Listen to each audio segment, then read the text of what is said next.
Today's Patreon dedication is for Jason Belk. Thank you, Jason. Omo Tribal versus Kenrith the Returned King, Kambal, and Yurlok. We've only got... we've got plenty of colourless lands. Could be alright if we manage to get into a blue, but I don't even want to risk it. Let's just go for the mulligan. We obviously need the colours to get our commander down before we can actually start fixing colours. We'll try this one, even though it's only a 2-lander, sometimes a bit risky as well. Turn 1 Sol Ring into a Skull Clamp, and then a tap land from our opponent. We get into Tropical Island, that's good, so let's go and grab a Hedge Mage in order to get the Surveil going on turn 1. And there's another land on top, which I don't mind keeping. Dark Ritual from our opponent into a Sol Ring of his own. And then it's a turn 1 3 mana Chromatic Lantern, 2 mana left remaining with 4 cards left in hand. Sometimes your opponents can go off really quickly with mana and then be in top deck mode for the rest of the game, so we'll have to hope that that's the case. Sticks at 4 cards in hand but might see the commander next turn. And that is a Haunted Angel, so when it dies, exile it and make a 3/3 Angel. And then following up with an Orzhov Basilica. Elixir of Immortality for the 5-colour player. Know that we're drawing into an island, we'll get down the Tropical Island. Now, do we want to try accelerating ahead a little bit with Master of the Pearl Trident, or do we want to protect our commander next turn with a Lightning Greaves? I think we're best going for the Lightning Greaves. Noteworthy that will give our commander Shroud, so we won't be able to target it with its own ability, which I think we can do. Yes, it can target itself, so we'll have to put the everything counter on it straight away and then go for the Lightning Greaves onto it. Not seeing any islands yet from our opponents. In fact, we're only likely to see 1 island against the Kenrith player. So yep, seeing a turn 2 Yurlok thanks to the fast mana. So now continuing to accelerate ahead, Kambal and the Blood Artist. The 3/3 goes in at Yurlok. Hopefully these two will point all their stuff at each other because each of them is the threat here. Haven't made use of that Skull Clamp yet though, it's just sat there waiting to be blown up. And just a land for the Kenrith player, just so happens to be an island though, which is what we want to see. So let's see if we can dodge some removal. Go for the Omo straight away. And with Omo we'll point it at our basic and the commander. So every land type on here now, and every creature type on the Omo. And then I suppose we might as well swing in as well, so that we can get another counter onto another land. Never know when these are going to be relevant. We do have Maze's End in the list, so these will count as gates now.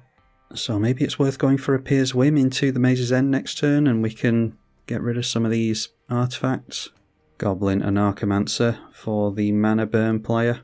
Alright, sacrifice the Haunted Angel to the Village Rites to draw 2 cards. The Drain was pointed here by Blood Artist.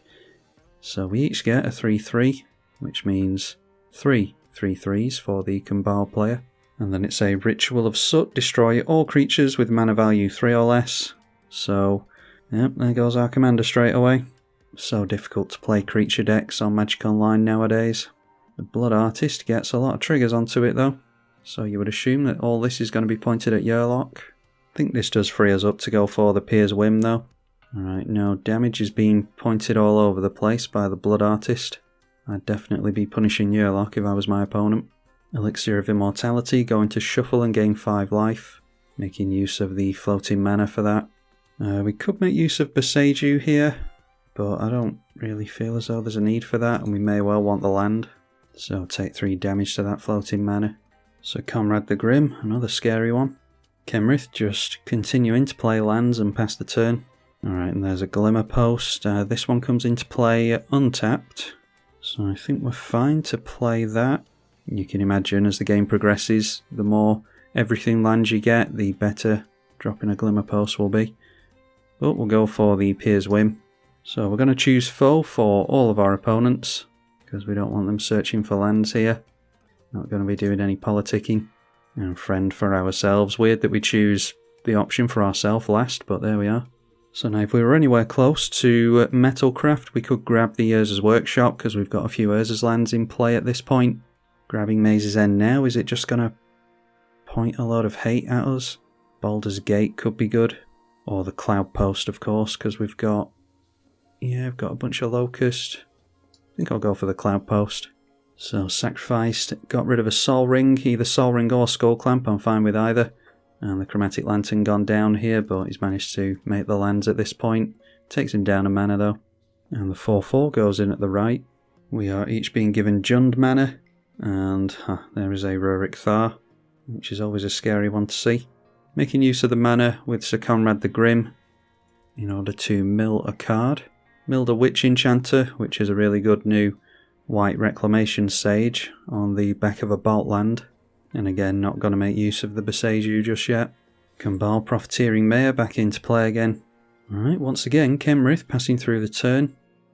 Got out a Drownyard Temple. And there is a Spawning Kraken.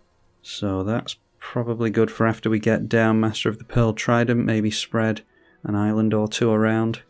So we'll get down the Tyrite Sanctum, hold on to the Beseju for as long as we can. We're not adding much mana with the Cloud Post at this moment because we don't have our commander in play. So what's that going to be, 5 mana? And then maybe we'll be able to play Master of the Pearl Trident as well if we tap our mana correctly here. So out comes Omo. Hopefully managed to keep it in play this time. And going to target the Glimmer Post. Or do we just go for the Hedge Mage? I'm thinking of fixing our colours a bit better, but yeah, we'll be able to do the Hedge Mage and the Glimmer Post in this turn, so go after our commander and the Glimmer Post, and that way, as long as we have our commander in play, this can tap for a mana of any colour. Lightning Greaves onto the Omo before we do anything else, and then let's get down Master of the Pearl Trident as well. So that buffs our commander, but more importantly gives it Island Walk, and I am going to be aggressive here, because we need to try and keep up with our opponents. And if the Rurik Thar swings in towards us, then so be it. So we can point at the Hedge Maze, because we might have to sacrifice this at some point. And Master of the Pearl Trident can have every creature type as well, which isn't relevant yet, but it could be with Spawning Kraken in play next turn. It is noteworthy that this gives other Merfolk Island Walk and doesn't include itself though, so no guarantee that we're going to be getting in with it. And yep, Yurlok swinging in towards us. Well, Rurik Thar isn't, at least. And then mana being added with the Yurlok again. Casting Xyz 7 on a Green Sun's Twilight. And milling a card with the Sir Conrad again. So taking damage left, right and centre here, assuming that our opponent sees a creature. Seeing an Aclazotz, Makindi Stampede, Ghostly Prison. We've just milled some lands there. And they do take 6 damage to their own Rurik Thar, so going down to 20, only 1 card in hand.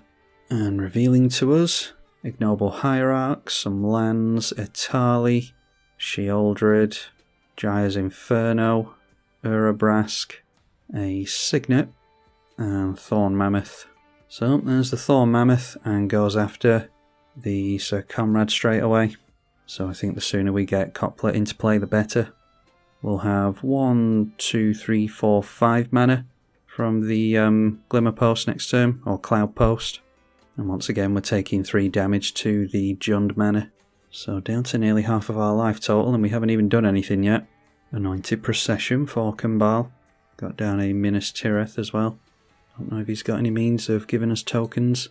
And then Marionette Apprentice as well. So we're going to have to watch out for treasure. Does get to make a couple of servo tokens though. So drains us all for 1. Damage continues. And then the 2/4 swings in towards us. Problem is when we go for the Spawning Kraken, it's going to give a bunch of Kraken tokens over to Kambal. But it's pretty much all we can do here.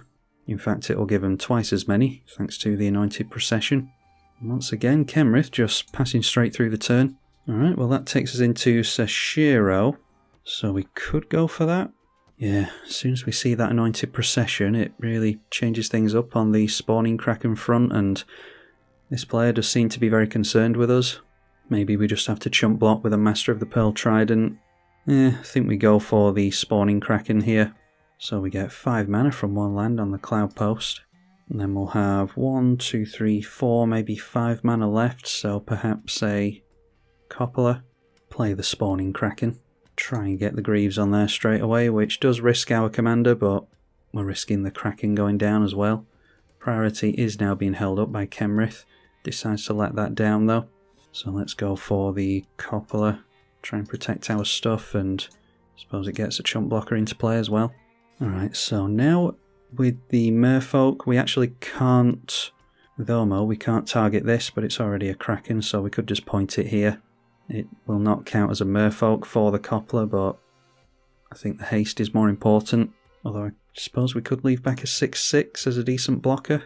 Yeah, let's just have some fun here. The fast mana's been too great for us, I think. Accelerated our opponents ahead way too far. So I'll go down the middle with these two, and we'll give our opponent an island, and then spawning Kraken there. And this player's already looking at us, so I don't think we've given him much of an excuse. More than we already have. Go after the Basilica, and we'll make the Coppola every creature type. So you can see what we're aiming to do here. Everything is every creature type, and then we play tribal, so spawning Kraken obviously makes everything a sea monster. Soshiro, sea snakes, and we might not get through here anyway. A Selfless Squire. We do have Island Walk, not on the spawning Kraken though, thanks to having to give it haste. So all they have to do is take the damage here, because the Selfless Squire is going to stop them from taking any. We'll get a couple of 9/9 Krakens in the way though, and obviously if we can keep our board intact for any length of time, then Mass Appeal is going to see a bunch of humans and refill our hand. So 6 damage prevented puts that many plus counters on the Squire, but we do get hit with the other two thanks to the Island Walk. So there we see a Kraken, and Kambal triggers once, so it's going to get 2 Krakens in tapped and drain us for 1. Alright, so we might see a creature come into play here, and the Thor Mammoth will likely go for the Master of the Pearl Trident, because we've now seen that we can hand Island Walk around. Be interesting to see how everyone attacks here. Obviously we've got 9/9s in the way. Alright, everything going down the middle for the Jund player. Alright, and a Wandering Archaic. I don't think we need to particularly worry about. I might use the Beseju mana to get rid of Skull Clamp now that there's some servos in play though. A creature enters and triggers the Thorn Mammoth, so yeah, as I thought, goes after the Pearl Trident, which means we no longer have unblockable. And I'm assuming, yeah, I don't know, it's hard to follow how much mana this player had, but I'm assuming that he paid for the ward cost on that, because obviously this is a Merfolk and should have triggered the Coppola. I didn't notice it on the stack though, so I'm assuming they paid it. Beseju onto the Skull Clamp over here will have us take less life, and our opponent's not as likely to draw as many cards now. And we don't take damage to the Rurik Thar with that, because the Beseju is an ability and not a spell. Artifact did go down though, so the Marionette Apprentice has each opponent lose 1 life, making use of the mana to do some desert cycling as well here. So we're down to 14. A 9/9 goes into the left for the Kambal. Just a single 9/9. Trying to get rid of that Rurik Thar, I imagine. Decides to take the damage, and is just passing the turn at that, so I dare say getting rid of the Skull Clamp maybe bought us a turn or so. Karmi of the False Hope prevents all combat damage. I'm very intrigued to see what we draw into here now that attacks are much more difficult for us. 7/7 goes into the right as well, so chumping that with the Wandering Archaic, which means that we can more comfortably go wide now. Okay, deciding to pull back. Block with Rurik Thar, okay, that changes things. Okay, double blocking the 7/7, so not sure which is going down here. I imagine we want rid of Rurik Thar above anything else.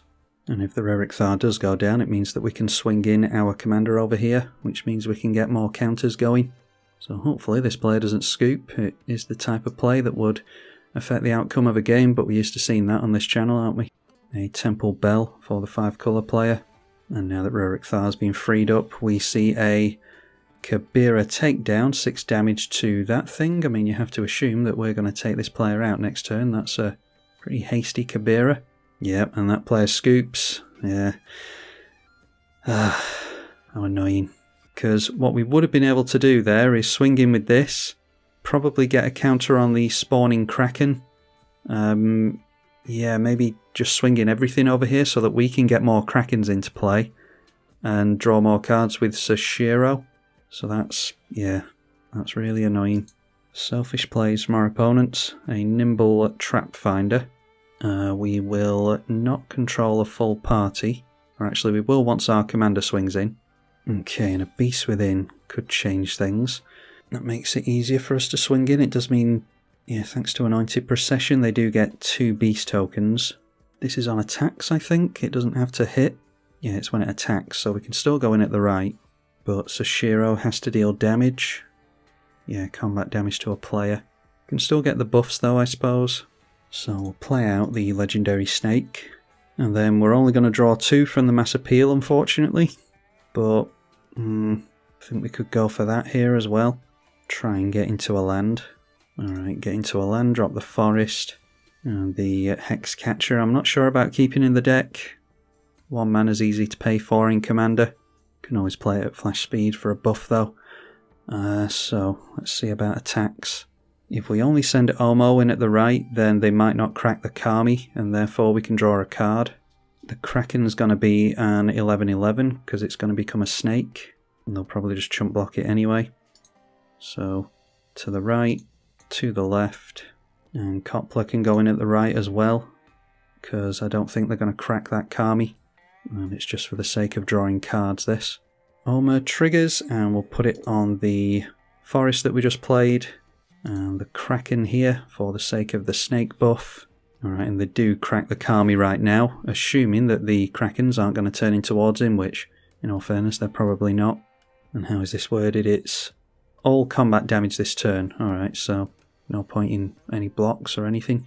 Best just holding up the beast within at this point, I think. We are going to have a full party once we get the Nimble Trap Finder into play, but we can play that during our next turn and still get the benefit.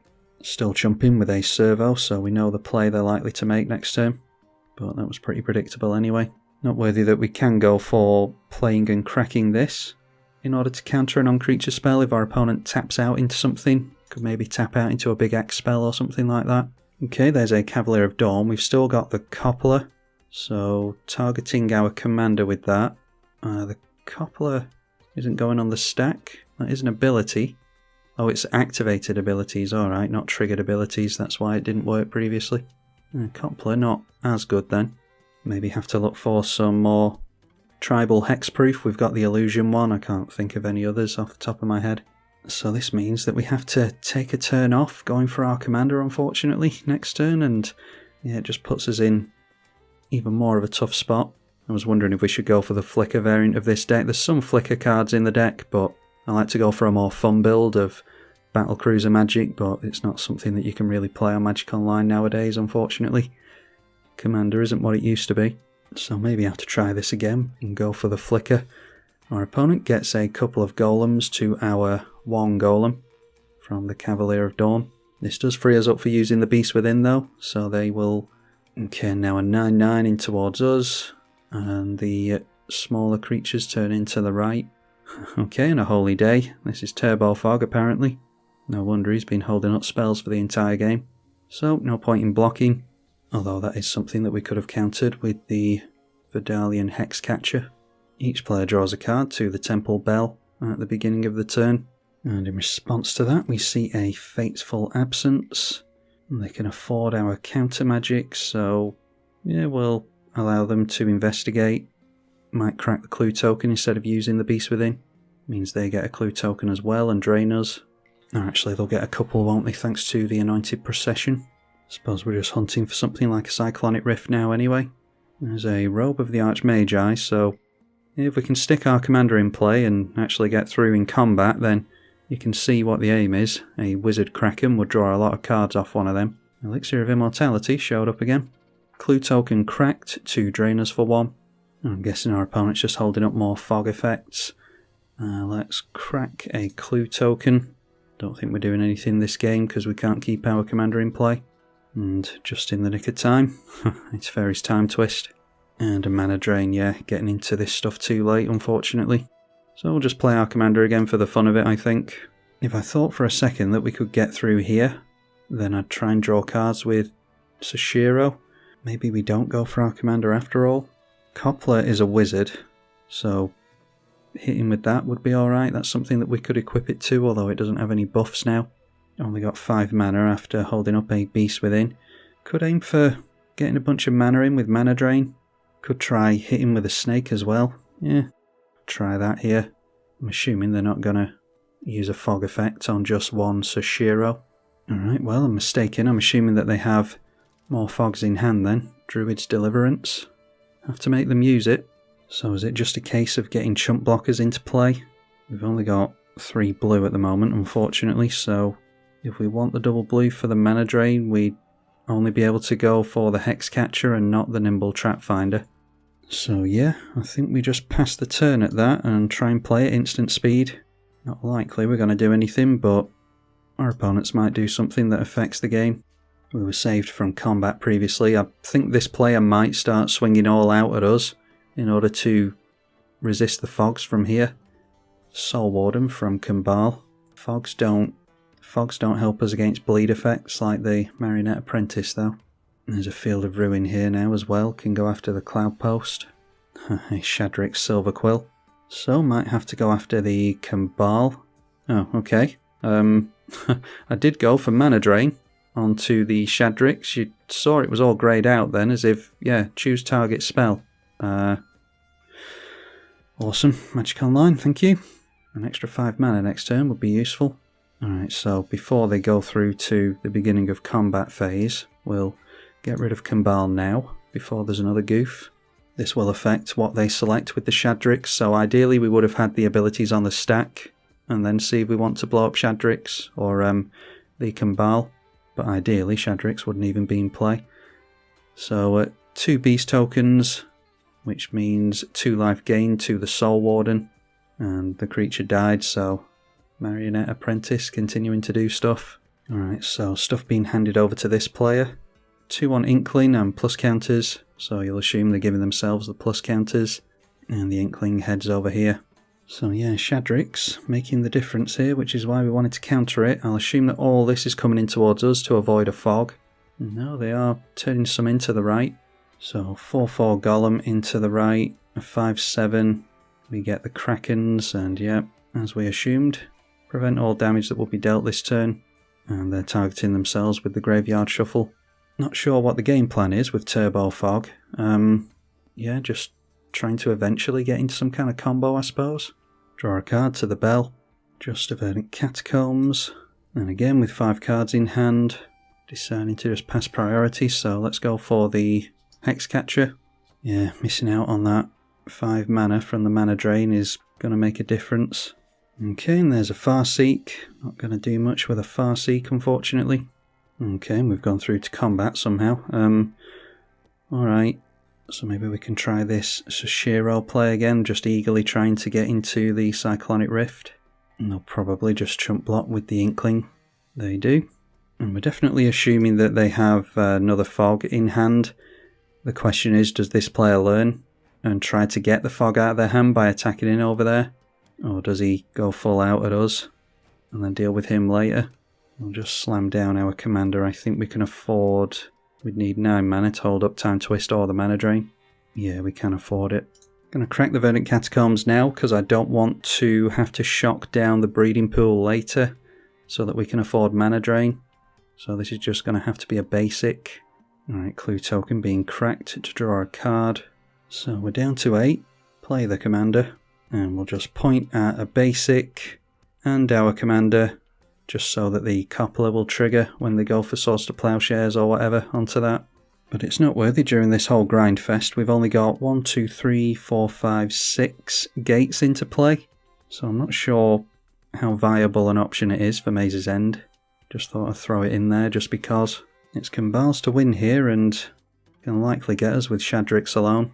Hunted Bone Brute, he doesn't have his commander in play, so probably hands them over to us because he's about to take us out. No, over at the Kenrith player.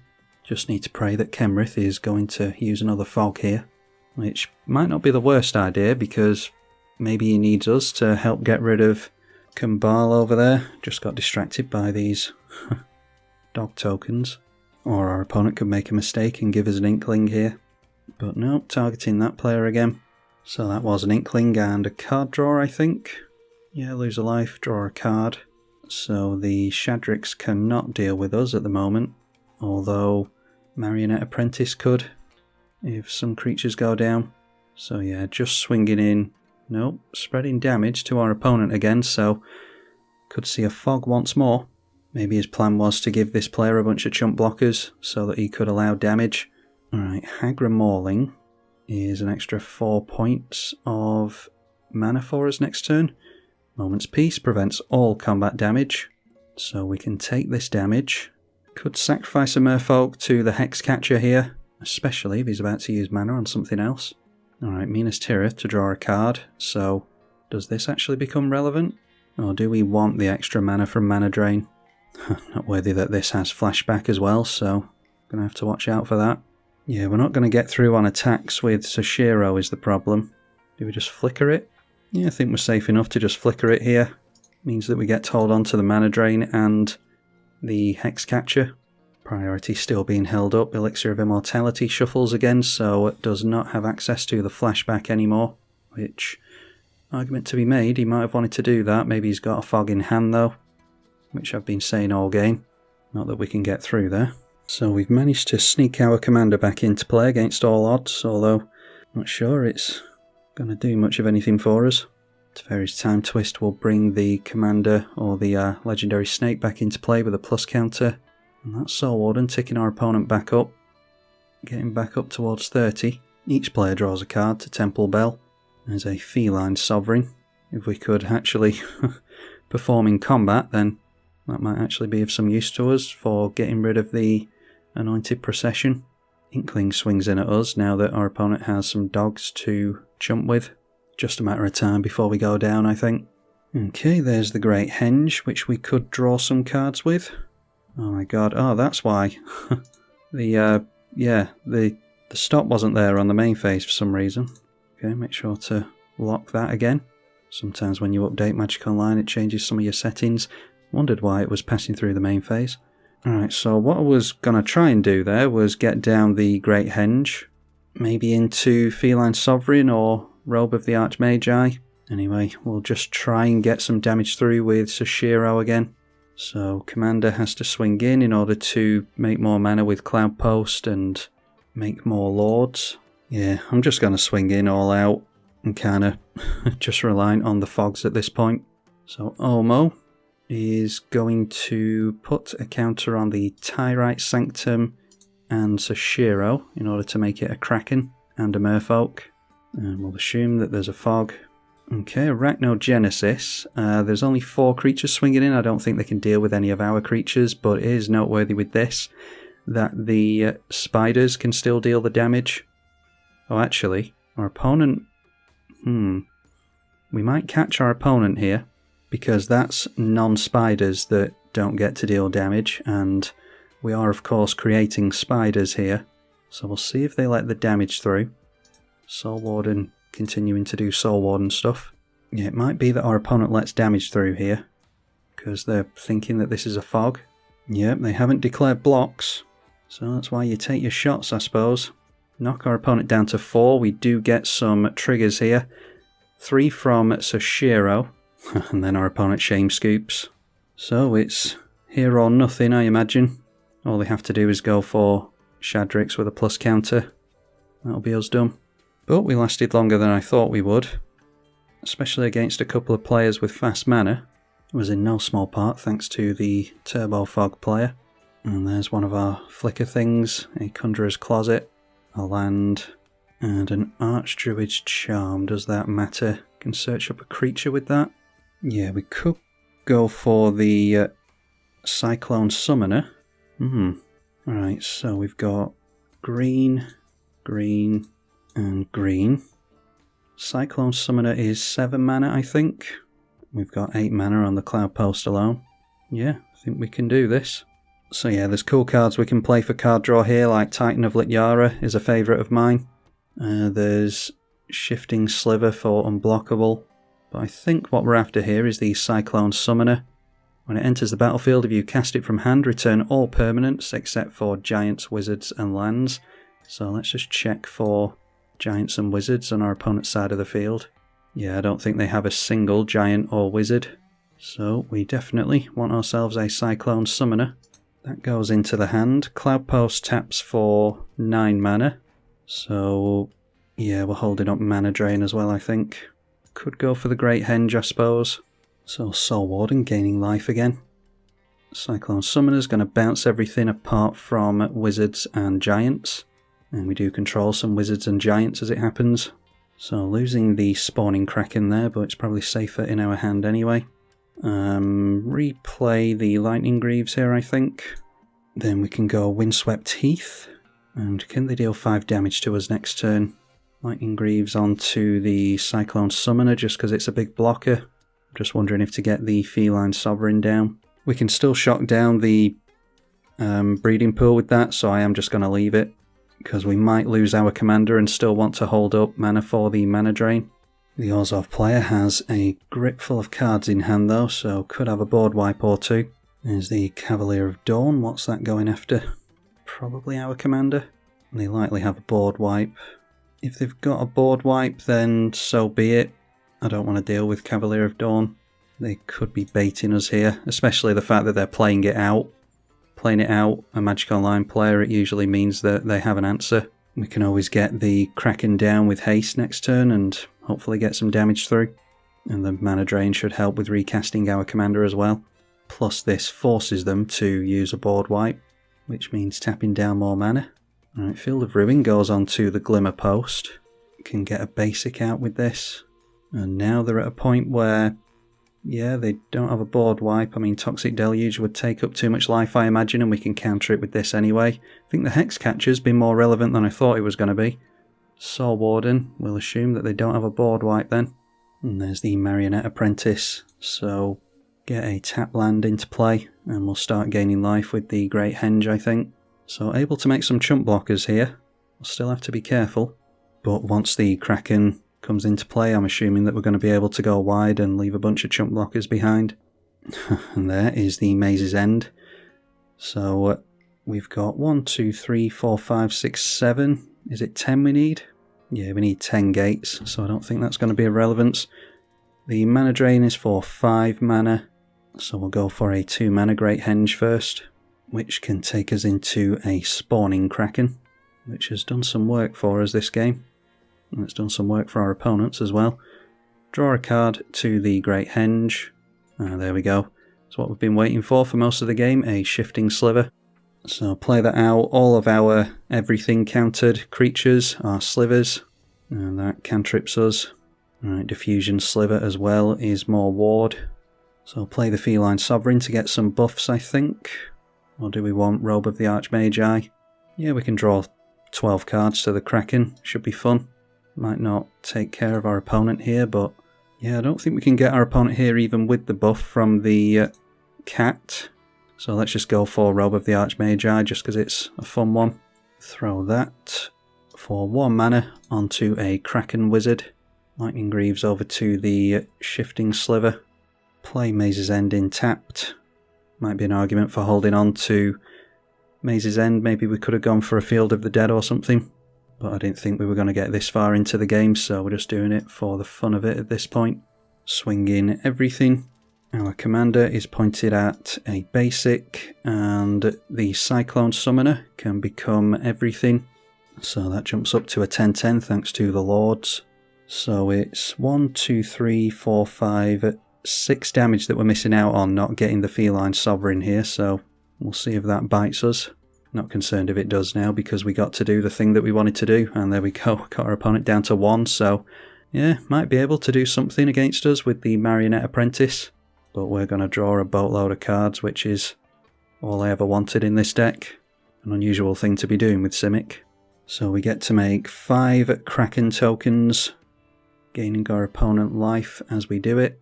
I did very quickly try to work out the damage on Feline Sovereign, and I didn't think we had it on our opponent even with this down. I've got to be really quick with my arithmetic on Magic Online because players don't tend to stick it out, and the longer you leave them waiting, the more likely they are to run away from the game.